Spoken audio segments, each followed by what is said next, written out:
NFC East, a division of fierce rivals that has provided us with some of the epic battles of our time.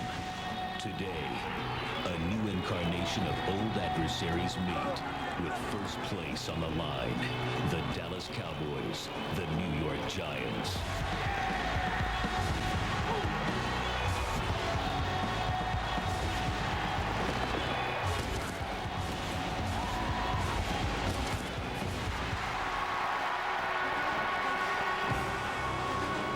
The Dallas Cowboys are here at Giants Stadium, getting ready to take on the New York Giants, who are headed onto the field as we speak.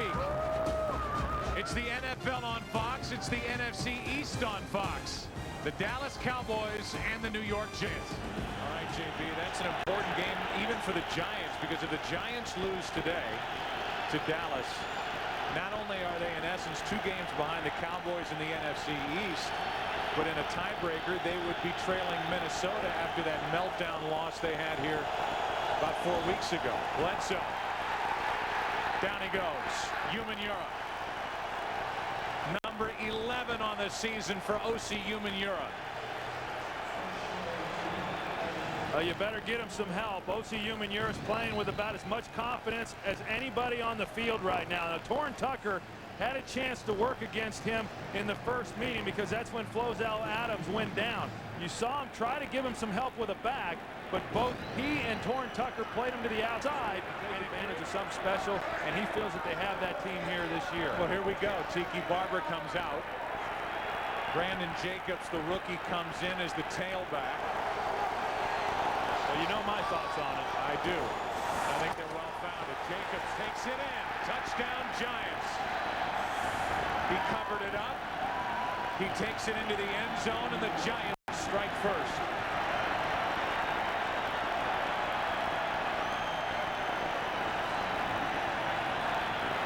Well, that's a heck of a drive by the New York Giants, sustaining the ball, moving it down the field, and then getting down inside the 5-yard line and being able to power their way into the end zone. And you know, Brandon Jacobs, they gave the ball to him 3 times in a row 2 weeks ago against the Eagles, failed to get the ball in, did not get a carry last week, and in his first carry today gets the score.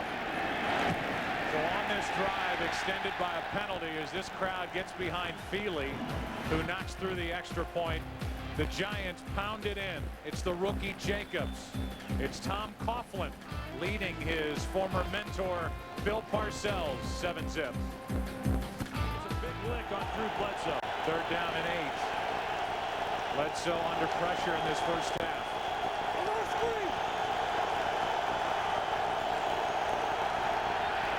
Quick setup, and Bledsoe's going to go down again in the arms of Justin Tuck, and the ball came out.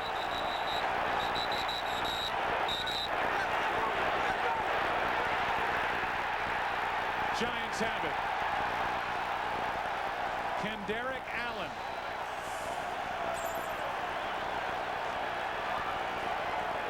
Well, they put O.C. Umenyiora and Strahan on the same side, a little bit different look, and watch the push right up inside by Michael Strahan, and he create absolute havoc with Justin Tuck. As he has thrown for 20 this season against 11 interceptions. This one, Carter is wide open. And Carter is knocked out of bounds inside the 30, out at the 27 by Davis. A completion of 35 yards. Well, for an offensive line and a pass protection that broke down at times last year, Tiki Barber and Jim Finn do a good job of doubling up on the outside, giving Eli Manning somewhere to step up into the pocket. And again, Tim Carter, with his speed, he's able to run the deeper crossing routes and get there and not rely on Eli Manning then having to have an enormous amount of time in order to be able to lay the ball out there on the sideline. Well executed there. And really, we saw it there, which kept Plexico Burress from getting the first down. Here's Feely trying a 27-yarder after his meltdown last weekend in Seattle. He promised his teammates he'd make every kick this week. He's 1 for 1. Last week missing from 40, from 54, from 45 yards to win it over the Seahawks. Makes it 10-0 over the Cowboys today. This Giants defense defense has really made a statement here early in this game.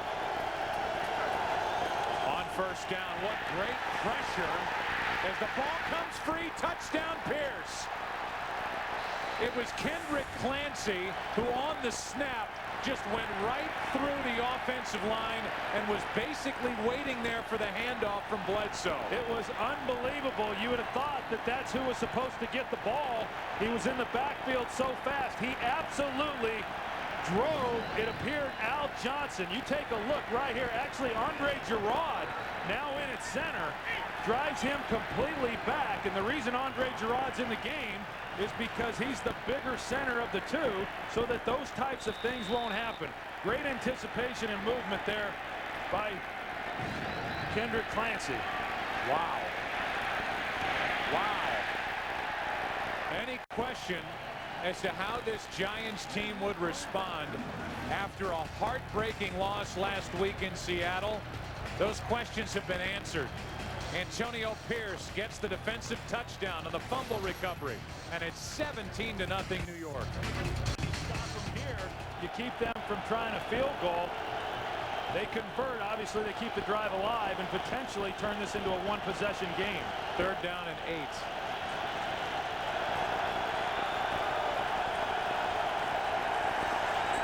Bledsoe gonna go down. That's Strahan. 8.5 for Strahan. 11 on the year for his partner Human Ura. I know Rob Petiti talked about when he went against Michael Strahan the first time, he couldn't believe the strength and the quickness that Michael Strahan possessed. This time he uses his quickness and speed, gets on the edge on Petiti, and once that happens, nobody's able to lower their shoulder and come underneath that block and get to the quarterback better than Strahan. Box shows or animations. I've noticed that. After 5 years, I've learned that. Boy, you're quick. You can read a defense, but you can't figure that out. Second down and 10.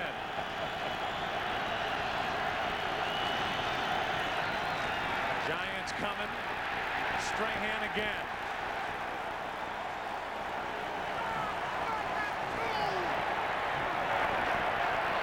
I also have realized that Strahan likes that move at the end of his sack dance. You're going to watch Strahan as he just bull rushes Rob Petiti, and because of the pressure on the other side by Human Ura as well, it forces Bledsoe to step up, and that's why Strahan's able to get the sack. Defensively, they were one-on-one on the outside. Bledsoe thought he was going to get a big shot.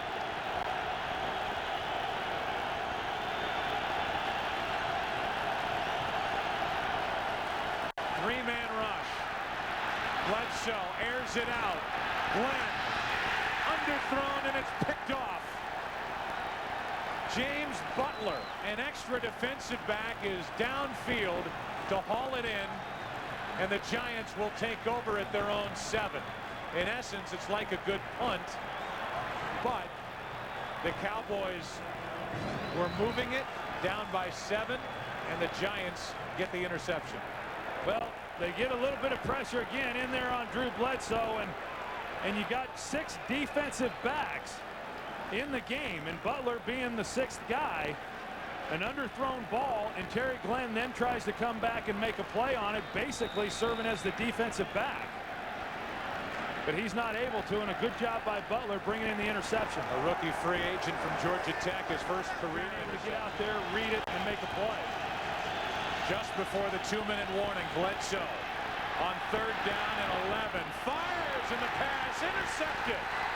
Tipped and picked off. Alexander with a ball in his hands. Might wrap it up for the Giants today. Tipped by Wilson into the arms of his safety partner, Brent Alexander. It's the 2-minute warning. 1:47 left. Giants get it back. The interception for Alexander is 4th of the year. 7-point Giant lead.